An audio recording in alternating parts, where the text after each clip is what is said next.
Hello guys and welcome back to Best Car Picks. നമ്മൾ ഇന്നത്തെ വീഡിയോയിൽ നോക്കാൻ പോകുന്നത് കഴിഞ്ഞ വർഷം ഡിസംബർ മാസത്തിലെ ഏറ്റവും കൂടുതൽ വിറ്റുപോയ ടോപ്പ് 13 അബോവ് 4 മീറ്റർ കോമ്പാക്ട് എസ്യുവിസ് ഏതൊക്കെയാണ് എന്നുള്ളതാണ്. കുറച്ച് സർപ്രൈസിംഗ് ആയിട്ടുള്ള റിസൾട്ട്സും കാണാം. ഏതായാലും 13th പൊസിഷനിൽ നിൽക്കുന്ന വാഹനം നമ്മുടെ സെട്രോൻ്റെ ബസാൾട്ട് ആണ്. ഈവൻ ഇതൊരു കൂപ്പ SUV ആണെങ്കിലും നമുക്ക് ഏകദേശം ഈ ഒരു ക്ലാസ്സിൽ തന്നെ കൂട്ടാം. ഇതിന് കഴിഞ്ഞ മാസം സെയിൽ വളരെ കുറവായിരുന്നു. ജസ്റ്റ് 79 വാഹനങ്ങൾ സെയിൽ മാത്രമേ ലഭിച്ചിട്ടുള്ളൂ. നമ്മളിനി ഇതിനെ month on month Basil compare ചെയ്യുകയാണെങ്കിൽ നവംബർ 2024 47 വാഹനങ്ങൾ സെയിൽ ഇതിന് കിട്ടിയിട്ടുണ്ടായിരുന്നുള്ളൂ. അതായത് 32 വണ്ടികളുടെ വ്യത്യാസവും 68.09% ഗ്രോത്ത് റേറ്റും വന്നിട്ടുണ്ട്. ടെക്നിക്കലി നമ്മൾ ഈ ഒരു ലിസ്റ്റിൽ നോക്കുകയാണെങ്കിൽ രണ്ടാമതായി ഏറ്റവും കൂടുതൽ ഗ്രോത്ത് പെർസെൻറ്റേജ് വന്നിരിക്കുന്ന വാഹനം ബസാൾട്ടാണ്. പക്ഷേ അതിന് വലിയ പ്രസക്തിയില്ലെന്ന് പറയേണ്ടി വരും. കാരണം ഇത്രയും ലോ വോളിയം സെയിൽസ് ആയതുകൊണ്ടാണ് ഇതിന് ഇത്രയും ഗ്രോത്ത് പെർസെൻറ്റേജ് വന്നിരിക്കുന്നത്. അല്ലാതെ ഇത്രയും ഗ്രോത്ത് പെർസെൻറ്റേജ് വരാൻ ഉള്ളൊരു റീസൺ ഇല്ല. ഇനി അടുത്ത വണ്ടിയിലേക്ക് പോകുന്നതിന് മുന്നേ നിങ്ങളുടെ എക്സിസ്റ്റിംഗ് വാഹനത്തിൻ്റെ റീസെയിൽ വാല്യൂയും അതുപോലെ തന്നെ നമ്മുടെ ബാക്കി വാഹനങ്ങളുടെ ഡീറ്റെയിൽസ്, പൊല്യൂഷൻ തുടങ്ങിയ ഇൻഫർമേഷനൊക്കെ എടുക്കാൻ പറ്റിയ ഒരു നല്ല ആപ്പ് പരിചയപ്പെടുത്തി തരാം. നമ്മളെല്ലാവരും വണ്ടികളുടെ ഡീറ്റെയിൽസ് ഒന്നെങ്കിൽ ഓൺലൈനിൽ നോക്കുന്നവരാണ്, അല്ലെങ്കിൽ പല ആപ്പുകളിലായിട്ട് നോക്കുന്നവരാണ്. പക്ഷേ എന്നാൽ എല്ലാ കാര്യങ്ങളും കൂടെ ഒരൊറ്റ ആപ്പിൽ ചെയ്യാൻ പറ്റുമെങ്കിൽ സംഭവം എങ്ങനെ ഉണ്ടാവും? അതുതന്നെയാണ് ആക്കോ എന്ന് പറഞ്ഞ ആപ്പ് ചെയ്യുന്നത്. നമുക്കിതിൻ്റെ അകത്ത് വണ്ടിയുടെ ട്രാഫിക് ചെല്ലാൻ, അതായത് നമുക്ക് എന്തെങ്കിലും ചെല്ലാനൊക്കെ വന്ന് കിടക്കുന്നുണ്ടെങ്കിൽ അത് നോക്കാൻ പറ്റും. അതുപോലെ തന്നെ പൊല്യൂഷൻ്റെ വാലിഡിറ്റി എത്രയാണ് എന്ന് ചെക്ക് ചെയ്യണമെങ്കിൽ നിങ്ങളുടെ വണ്ടി തന്നെയാണെന്നില്ല, ഏത് വണ്ടിയാണെങ്കിലും നമുക്ക് ഇതിൻ്റെ അകത്ത് ജസ്റ്റ് നമ്പർ അടിച്ച് കഴിഞ്ഞാൽ അത് ചെക്ക് ചെയ്യാൻ പറ്റും. പിന്നെ നിങ്ങളുടെ വണ്ടിയുടെ റീസെയിൽ വാല്യൂ ചെക്ക് ചെയ്യണമെന്നുണ്ടെങ്കിൽ ഇപ്പോൾ നമുക്കൊരു എസ്റ്റിമേറ്റഡ് എമൗണ്ട് ഏകദേശം കിട്ടണമെന്നുണ്ടെങ്കിൽ നിങ്ങൾ വാല്യൂറ്റ് ചെയ്യാതെ തന്നെ നമുക്ക് അവർ എമൗണ്ട് കിട്ടും. അത് അതിൻ്റെ വാല്യൂഷന് കൊടുക്കണമെങ്കിൽ ഇതിൻ്റെ അകത്ത് തന്നെ കൊടുക്കാനുള്ള ഓപ്ഷൻ ഉണ്ട്. ഇനി ഇതൊന്നും അല്ലാതെ നിങ്ങൾക്കൊരു വണ്ടിയുടെ കംപ്ലീറ്റ് ഇൻഫർമേഷനും ജസ്റ്റ് രജിസ്ട്രേഷൻ നമ്പർ അടിച്ച് ചെക്ക് ചെയ്യാൻ പറ്റും. ഇതൊക്കെ നിങ്ങൾക്കും ചെയ്യണമെങ്കിൽ വളരെ എളുപ്പമാണ്. ഡിസ്ക്രിപ്ഷൻ അല്ലെങ്കിൽ പിൻഡ് കമൻറ്റിൽ ഒരു ലിങ്ക് ഉണ്ടാവും. അതിൽ ക്ലിക്ക് ചെയ്യുക, നേരെ പ്ലേ സ്റ്റോറിൽ പോകുക, ആപ്പ് ഡൗൺലോഡ് ചെയ്യുക, യൂസ് ചെയ്യുക. അത്രേ ഉള്ളൂ. ഇനി 12th പൊസിഷനിൽ നിൽക്കുന്ന അടുത്ത വാഹനം സെട്രോൻ്റെ തന്നെയാണ്. C3 Aircross. ഓർ ഇപ്പോഴത്തെ സാഹചര്യത്തിൽ വെറും എയർക്രോസ് ആണ് ഇവിടെ നിൽക്കുന്നവർ. ഇതിൻ്റെ പേര് മാറ്റിയായിരുന്നു. എനിവേ പേര് മാറ്റിയതുകൊണ്ട് സെയിൽ കൂടിയിട്ടൊന്നുമില്ല. കഴിഞ്ഞ മാസം ഇതിന് 96 വാഹനങ്ങൾ സെയിൽ മാത്രമേ ലഭിച്ചിട്ടുള്ളൂ. നവംബർ 2024 201 വാഹനങ്ങൾ സെയിൽ ലഭിച്ചായിരുന്നു. അതായത് 105 വാഹനങ്ങളുടെ വ്യത്യാസവും 52.24% ഡീഗ്രോത്ത് റേറ്റുമാണ് ഈ വാഹനത്തിൽ വന്നിരിക്കുന്നത്. നമുക്കിപ്പോൾ ഈ ലിസ്റ്റ് നോക്കാനാണെങ്കിൽ 6 വാഹനങ്ങൾക്ക് ഡീഗ്രോത്ത് വന്നിട്ടുണ്ട്. ആൻഡ് അതിൽ തന്നെ ഏറ്റവും കൂടുതൽ ഡീഗ്രോത്ത് പെർസെൻറ്റേജ് വന്നിരിക്കുന്ന ഒരു വാഹനം കൂടിയാണ് നമ്മുടെ സെട്രോൻ്റെ എയർക്രോസ്. ഇനി അടുത്ത 11th പൊസിഷനിൽ നിൽക്കുന്ന വാഹനത്തിനും ഇറങ്ങിയ സമയത്ത് അങ്ങനെ വലിയൊരു ഓളമൊന്നും സൃഷ്ടിക്കാൻ പറ്റാതിരുന്നൊരു വണ്ടിയാണ്. അതാണ് MGയുടെ ആസ്റ്റർ. ഇതിനും കഴിഞ്ഞ മാസം 700 വാഹനങ്ങൾ സെയിൽ മാത്രമേ വന്നിട്ടുള്ളൂ. നവംബർ 2024 നമുക്ക് 548 വാഹനങ്ങളുടെ സെയിലാണ് ഇതിന് കിട്ടിയിരുന്നത്. അതായത് 152 വണ്ടികളുടെ വ്യത്യാസം 27.74% ഗ്രോത്ത് റേറ്റും ഒക്കെ ഉണ്ട്. ബട്ട് സ്റ്റിൽ അങ്ങനെ വലിയൊരു സെയിലൊന്നും ഇതിനിപ്പോഴും കിട്ടുന്നുണ്ടെന്ന് പറയാൻ പറ്റില്ല. 1000-അടുത്തെങ്കിലും കിട്ടുകയാണെങ്കിൽ വലിയ കുഴപ്പമില്ല എന്ന് പറയായിരുന്നു. പക്ഷേ ഇതിപ്പം 700-500 ആ റേഞ്ചിലൊക്കെയാണ് ഇതിൻ്റെ സെയിൽ ഇപ്പോഴും പൊയ്ക്കൊണ്ടിരിക്കുന്നത്.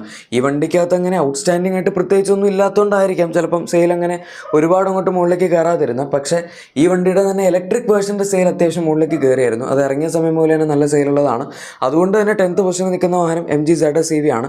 ഈ വാഹനത്തിന് കഴിഞ്ഞ മാസം 858 വാഹനങ്ങൾ സെയിൽ ലഭിച്ചിട്ടുണ്ട്. പൊതുവേ ഈ പെട്രോൾ അതുപോലെ തന്നെ ഇലക്ട്രിക് രണ്ട് തരത്തിലുള്ള ഓപ്ഷൻസ് ഉള്ള ഒരു വണ്ടി ഉണ്ടെങ്കിൽ അതിൻ്റെ petrol or diesel powered versions ആയിരിക്കും കൂടുതൽ വിറ്റ് പോകുന്നത്. പക്ഷേ ഈ വണ്ടിയുടെ കേസിൽ നേരെ തിരിച്ചാണ്, ഇലക്ട്രിക് ആണ് കൂടുതൽ വിറ്റ് പോകുന്നത്. എന്തായാലും നവംബർ 2024 483 വാഹനങ്ങളുടെ സെയിൽസേ ZS-EVക്ക് ലഭിച്ചിട്ടുണ്ടായിരുന്നുള്ളൂ. അതായത് 375 വാഹനങ്ങളുടെ വ്യത്യാസവും 77.64% ഗ്രോത്ത് റേറ്റും വന്നിട്ടുണ്ട്. നമ്മുടെ ഈ ലിസ്റ്റിൽ ഏറ്റവും ഹയസ്റ്റ് ഗ്രോത്ത് പെർസെൻറ്റേജ് വന്നിരിക്കുന്ന ഒരു വാഹനം കൂടിയാണ് ZS-EV. പിന്നെ ഈ ലിസ്റ്റിൽ ഇപ്പോൾ ഇലക്ട്രിക് വാഹനങ്ങൾ എന്തിനാണ് എന്ന് ചിലപ്പോൾ നിങ്ങൾ ആലോചിക്കുന്നുണ്ടാവും. ഞാൻ ഇലക്ട്രിക് വാഹനങ്ങളുടേതായിട്ടുള്ള വേറെ സെയിൽസ് വീഡിയോ ഇപ്പോൾ കുറച്ച് കാലമായിട്ട് ചെയ്യാത്തതുകൊണ്ടാണ് നമ്മളിതിൻ്റെ അകത്ത് ഇലക്ട്രിക് ഇൻക്ലൂഡ് ചെയ്യുന്നത്. പിന്നെ കർബും അങ്ങനത്തെ വണ്ടികളൊക്കെ ഓൾറെഡി ഇലക്ട്രിക്കും പെട്രോൾ ഡീസൽ എല്ലാം കമ്പൈൻഡ് സെയിലാണല്ലോ വരുന്നത്. എന്തായാലും നമ്മുടെ ഇനി 9th പൊസിഷനിൽ നിൽക്കുന്ന വാഹനം XUV 400 ആണ്. മഹീന്ദ്ര അവരുടെ ലേറ്റസ്റ്റ് ആയിട്ടുള്ള 2 ഇലക്ട്രിക് വാഹനങ്ങൾ കാണിച്ചു. 3XOയുടെ ഇലക്ട്രിക് ടെസ്റ്റ് ചെയ്തുകൊണ്ടിരിക്കുകയാണ്. പക്ഷേ എന്നാലും 400 അവരിപ്പോഴും ഇറക്കുന്നുണ്ട്. ഇതിനെ കമ്പാരിറ്റീവ്ലി നമുക്ക് NMC ബാറ്ററി പാക്കിലാണ് വരുന്ന ഒരുപാട് ഫീച്ചേഴ്സൊന്നുമില്ല. ബട്ട് സ്റ്റിൽ കഴിഞ്ഞ മാസം 1296 വാഹനങ്ങൾ സെയിലൊക്കെ ഇതിന് ലഭിച്ചിട്ടുണ്ട്. നവംബർ 2024 1000 വണ്ടികളുടെ സെയിലായിരുന്നു ഇതിന് കിട്ടിയിരുന്നത്. അതായത് 296 വാഹനങ്ങളുടെ വ്യത്യാസവും 29.6% ഗ്രോത്ത് റേറ്റൊക്കെ വന്നിട്ടുണ്ട്. അത്യാവശ്യം ഡീസൻറ്റ് സെയിൽസ് ആണ് ഈ വാഹനത്തിൻ്റെ ഇപ്പോഴത്തെ ഓവറോൾ പാക്കേജ് നോക്കുന്ന സമയത്ത്. ഇനി 8th പൊസിഷനിൽ നിൽക്കുന്ന അടുത്ത വാഹനം നമ്മുടെ ഹോണ്ട എലവേറ്റ് ആണ്. ഇതും ഇറങ്ങിയ സമയത്ത് ഏകദേശം 4000-5000 വെച്ചൊക്കെ വിറ്റുകൊണ്ടിരുന്നതാണ്. പിന്നെ കയ്യിൽ നിന്ന് പോയി. കഴിഞ്ഞ മാസം 2334 വാഹനങ്ങളുടെ സെയിലാണ് ഇതിന് ലഭിച്ചത്. എന്തായാലും നവംബർ 2024 വളരെ സെയിൽ കുറവായിരുന്നു. 1668 വാഹനങ്ങളുടെ സെയിൽ ഉണ്ടായിരുന്നുള്ളൂ. അതുകൊണ്ട് തന്നെ 666 വാഹനങ്ങളുടെ വ്യത്യാസവും 39.93% ഗ്രോത്ത് റേറ്റ് ഒക്കെ വന്നിട്ടുണ്ട്. അത്യാവശ്യം നല്ല ഗ്രോത്ത് റേറ്റ് തന്നെ കയറിയിട്ടുണ്ട്. പക്ഷെ എന്നാലും 2500-അടുത്ത് സെയിൽ കിട്ടുക എന്ന് പറഞ്ഞാൽ സ്റ്റിൽ അതത്ര ഇമ്പ്രസീവായിട്ട് പറയാൻ പറ്റില്ല.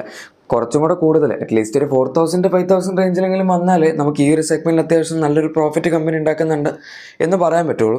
എന്തായാലും ഇനിയിപ്പം അടുത്ത 7th പൊസിഷനിൽ നിൽക്കുന്ന വാഹനം ടൈഗൺ ആണ്. ടൈഗണും എലവേറ്റും തമ്മിൽ ആകെപ്പാട് ഒരൊറ്റ വണ്ടിയുടെ വ്യത്യാസമുള്ളൂ. 2335 വാഹനങ്ങളുടെ സെയിലാണ് ടൈഗൺ ലഭിച്ചിരിക്കുന്നത്. 2334 വാഹനങ്ങളുടെ സെയിലായിരുന്നു എലവേറ്റിന് കിട്ടിയത്. എന്തായാലും നവംബർ 2024 ടൈഗണിന് 1497 വാഹനങ്ങളുടെ സെയിൽസാണ് ലഭിച്ചത്. അതായത് 838 വാഹനങ്ങളുടെ വ്യത്യാസം 55.98% ഗ്രോത്ത് റേറ്റ് വന്നിട്ടുണ്ട്. അത്യാവശ്യം നല്ല ഗ്രോത്ത് റേറ്റ് തന്നെയാണ് ടൈഗണും കിട്ടിയിരിക്കുന്നത്. പൊതുവെ വാഹനത്തിൻ്റെ സെയിൽ എപ്പോഴും 2000 ഓർ അതിന് താഴെയായിട്ടൊക്കെയാണ് വരാറുള്ളത്. അപ്പോൾ പിന്നെ 2000-ന് മുകളിൽ പോവുക എന്ന് പറഞ്ഞാൽ ടൈഗണിനെ സംബന്ധിച്ചിടത്തോളം അതൊരു നല്ല കാര്യം തന്നെയാണ്. പിന്നെ നമ്മൾ കുഷാക്കും ടൈഗണും രണ്ടും കൂടെ സെയിൽസ് ആഡ് ചെയ്ത് നോക്കുകയാണെങ്കിൽ അങ്ങനെ ഒരു ടോട്ടൽ സെയിലും വേണമെങ്കിൽ പറയാം. കാരണം ഇനിയിപ്പോൾ 6th പൊസിഷനിൽ നിൽക്കുന്ന കുഷാക്കാണ്. 2465 വാഹനങ്ങൾ സെയിലൊക്കെ ഇന്ന് ലഭിച്ചിട്ടുണ്ട്. നവംബർ 2024 1524 വാഹനങ്ങൾ സെയിലാണ് ഇതിന് കിട്ടിയത്. അതായത് 941 വാഹനങ്ങളുടെ വ്യത്യാസം 61.75% ഗ്രോത്ത് റേറ്റ് ഉണ്ട്. നമ്മുടെ ഈ ലിസ്റ്റിൽ മൂന്നാമതായി ഏറ്റവും കൂടുതൽ ഗ്രോത്ത് പെർസെൻറ്റേജ് വന്നിരിക്കുന്ന ഒരു വാഹനം കൂടിയാണ് കുഷാക്ക്. പക്ഷേ അപ്പോൾ എങ്ങനെ ടൈഗണും കുഷാക്കിൻ്റെ സെയിൽസ് ആഡ് ചെയ്യാൻ പറ്റും എന്ന് നിങ്ങൾ ചിലപ്പോൾ ആലോചിക്കുന്നുണ്ടായിരിക്കും. റീസൺ വളരെ സിമ്പിളാണ്. ഈ രണ്ട് വാഹനങ്ങളും ഒരേ ഒരു പ്ലാന്റിൽ തന്നെയാണ് പ്രൊഡ്യൂസ് ചെയ്യുന്നത്. പിന്നെ ഇന്ത്യയിലെ SIVWIPL എന്ന് പറഞ്ഞ ഒരൊറ്റ കമ്പനിയാണ്. അതുകൊണ്ട് തന്നെ പ്രോഫിറ്റും സംഭവങ്ങളെല്ലാം ഒരു കമ്പനിക്കാണ് പോകുന്നത്. ഇവർ രണ്ട് കമ്പനികൾ എത്ര വണ്ടികൾ വിറ്റാലും. പക്ഷേ അതേസമയം നമുക്കിപ്പോൾ ഹ്യുണ്ടായുടെയും കിയയുടെയും ഒന്നും ടോട്ടൽ സെയിൽസ് ആഡ് ചെയ്ത് പറയാൻ പറ്റില്ല. കാരണം രണ്ടിൻ്റെയും മാനേജ്മെൻറ്റ് വ്യത്യാസമുണ്ട്. പ്രോഫിറ്റ് പോകുന്നത് വേറെയാണ്. ആകപ്പാടെ ഗ്ലോബൽ ലെവലിൽ നിൽക്കുന്ന കമ്പനി ഹ്യുണ്ടായി ആണ് എന്ന് മാത്രം. ഇന്ത്യയിൽ ഇവർ രണ്ട് കമ്പനിയായിട്ട് തന്നെയാണ് ഓപ്പറേറ്റ് ചെയ്യുന്നത്. ഇനിയിപ്പം നമ്മുടെ 5th പൊസിഷനിൽ നിൽക്കുന്ന വാഹനം സെൽട്ടോസ് ആണ്.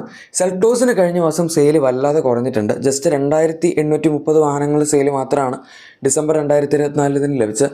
വർഷാവസാനം സെയിൽ കുറയുക എന്നൊക്കെ പറഞ്ഞാൽ ഓക്കെ, പക്ഷേ ഇതിപ്പോൾ പകുതി കൂടുതൽ കുറഞ്ഞിട്ടുണ്ട്. കാരണം നവംബറിൽ 5364 വാഹനങ്ങൾ സെയിലായിരുന്നതിന് കിട്ടിയത്. അതായത് 47.24% ഡീഗ്രോത്ത് റേറ്റ് വന്നിട്ടുണ്ട്. ഈവൻ ദോ ഏറ്റവും കൂടുതൽ ഡീഗ്രോത്ത് റേറ്റ് വന്നത് C3 എയർക്രോസിനാണെങ്കിൽ പോലും സെക്കൻഡ് ഏറ്റവും കൂടുതൽ ഡീഗ്രോത്ത് റേറ്റ് വന്നത് സെൽട്ടോസിനാണ്. പക്ഷേ എയർക്രോസിൻ്റെ ഡീഗ്രോത്ത് റേറ്റ് എന്ന് പറയുമ്പം വളരെ ലോ വോളിയം സെയിൽസ് ആയിരുന്നു. അതുകൊണ്ടാണ് ഇങ്ങനെ വന്ന് ഈ വണ്ടി പക്ഷേ ഇത്രയും വണ്ടികൾ വിറ്റ് പോയിട്ടാണ് ഈ ഒരു ഡീഗ്രോത്ത് റേറ്റ് വന്നിരിക്കുന്നത്. അതുകൊണ്ട് അത് വളരെ മോശമാണ്. ഇയർ എൻഡിൻ്റെ ആണെന്ന് നമുക്ക് പ്രതീക്ഷിക്കാം. ഈ വർഷം എന്തായാലും സെയിൽ കയറേണ്ടതാണ്. ഇനി 4th പൊസിഷനിൽ നിൽക്കുന്ന അടുത്ത വാഹനം ഹൈറൈഡർ ആണ്. ഈ വാഹനത്തിന് കഴിഞ്ഞ മാസം 4770 വാഹനങ്ങളുടെ സെയിലാണ് ലഭിച്ചത്. നവംബർ 2024 4857 വാഹനങ്ങളുടെ സെയിലാണ് കിട്ടിയത്. ഓൾമോസ്റ്റ് കൺസിസ്റ്റൻറ്റ് സെയിലാണെന്ന് പറയും. 87 വണ്ടികളുടെ വ്യത്യാസം 1.79% ഡീഗ്രോത്ത് റേറ്റ് മാത്രമേ ഉള്ളൂ. അങ്ങനെ വലിയ കൺസിഡറബിൾ ആയിട്ടുള്ളൊരു ഡിഫറൻസ് ഒന്നുമില്ല. ഇനി 3rd പൊസിഷനിൽ നിൽക്കുന്ന അടുത്ത വാഹനം ടാറ്റ കർവ് ആണ്. കർവ് എന്ന് പറയുമ്പം ഇലക്ട്രിക്, പെട്രോൾ, ഡീസൽ എല്ലാം ഇതിനകത്ത് ഇൻക്ലൂഡഡ് ആണ്. ഇതിന് കഴിഞ്ഞ മാസം 4994 വാഹനങ്ങളുടെ സെയിലാണ് ലഭിച്ചത്. നവംബർ 2024 5101 വാഹനങ്ങളുടെ സെയിലായിരുന്നു കിട്ടിയിരുന്നത്. അതായത് 107 വാഹനങ്ങളുടെ വ്യത്യാസവും 2.1% ഡീഗ്രോത്ത് റേറ്റുമാണ് വന്നിരിക്കുന്നത്. എഗെയിൻ ഇതിൻ്റെ അകത്തും വലിയ വ്യത്യാസം വന്നിട്ടില്ല. ഓൾമോസ്റ്റ് 5000 അടുത്ത് കൺസിസ്റ്റൻ്റ് ആയിട്ടാണ് കർവിന് ഇപ്പോൾ സെയിൽ കിട്ടിക്കൊണ്ടിരിക്കുന്നത്.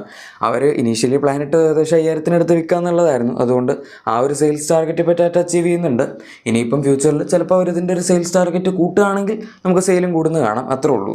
ഏതായാലും ഇനിയിപ്പോൾ 2nd പൊസിഷനിൽ നിൽക്കുന്ന വാഹനം നമ്മുടെ 4th പൊസിഷനിൽ ഉണ്ടായിരുന്ന വണ്ടിയുടെ തന്നെ ഒരു സഹോദരനായിട്ട് വരും, ഗ്രാൻഡ് വിറ്റാര. ഇതിന് കഴിഞ്ഞ മാസം 7093 വാഹനങ്ങളുടെ സെയിലാണ് ലഭിച്ചത്.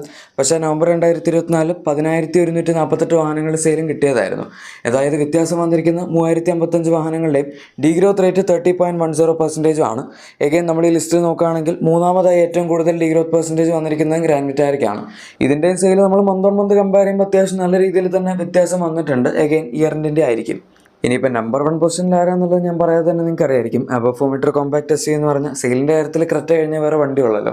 ഇതിന് കഴിഞ്ഞ മാസം 12608 വാഹനങ്ങൾ സെയിലാണ് ലഭിച്ചത്. ഇയറിൻ്റെ ആയതുകൊണ്ട് ക്രെറ്റയുടെയും കുറച്ച് സെയിൽ കുറഞ്ഞിട്ടുണ്ടായിരുന്നു. പക്ഷേ എന്നാൽ ഒരുപാട് സെയിൽ കുറഞ്ഞിട്ടില്ല. നവംബർ 2024 15452 വാഹനങ്ങൾ സെയിലാണ് അതിന് കിട്ടിയിരുന്നത്.